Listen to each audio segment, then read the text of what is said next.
Hi guys, welcome back to my channel Super Smart Academy. இன்னைக்கு நம்ம assistant public prosecutor எக்ஸாமில் கேட்ட maths கொஸ்டினில் கொஸ்டின் நம்பர் 20 தான் பார்க்க போகிறோம்.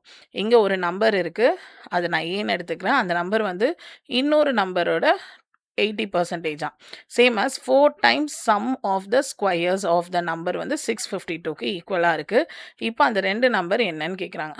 ஃபஸ்ட்டு நான் ஏ வந்து 80%, அப்போ 80/100 into b. ஸோ 0 0 4 5. அப்போ a by b ரேஷியோ எனக்கு என்ன வருது? a by b is equal to 4/5. Okay, நெக்ஸ்ட்டுக்கு போவோம். 4 times of square of the sum. ரெண்டு நம்பரையும் ஸ்கொயர் பண்ணி சம் பண்ணும்போது எனக்கு 656 வருதான். ஃபஸ்ட்டு நான் 4ஆல் இதை கேன்சல் பண்ணிடுறேன். 4 1s 4 ரிமைனிங் 2 வந்துட்டு இருக்கும். 4 6 24 அகெயின் 4. இப்போ நான் ஏக்கு என்ன வேல்யூ போடலாம்? 4xன்னு போடலாம். பிக்கு என்ன வேல்யூ போடலாம்? 5xன்னு போடலாம். ஏன்னா ரேஷியோலேருந்து நம்பராக மாற்றும் போது ஒரு வேரியபிள் ஆட் பண்ணுவோம். அப்போ இங்கே 4xை ஸ்கொயர் பண்ணால் எனக்கு 16x ஸ்கொயர்னு வரும்.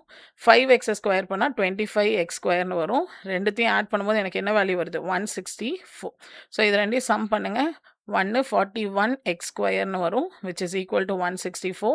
41ஓட 4 டைம்ஸ் தான் 164. அப்போ எக்ஸோட வேல்யூ என்னது? √4. அப்போ எக்ஸ் வேல்யூ வந்து 2. நம்மளோட டார்கெட் ஏவும் பியும் கால்குலேட் பண்ணோம். ஸோ ஏ வந்து 4x, அப்போ 4 into 2 என்னது? 8. பி வந்து 5x, 5 into 2 என்னது? 10. அப்போ உங்களோட ஏ அண்ட் பி வேல்யூ என்னன்னு பார்த்தீங்கன்னா 8, 10. ஆன்சர் வந்து ஆப்ஷன் பி. ஸோ இந்த மாதிரி இந்த கொஸ்டின் பேப்பரில் கேட்ட அடுத்த கொஸ்டினோட சொல்யூஷனை நம்ம நெக்ஸ்ட் ஷார்ட்ஸில் பார்க்கலாம். தேங்க்யூ.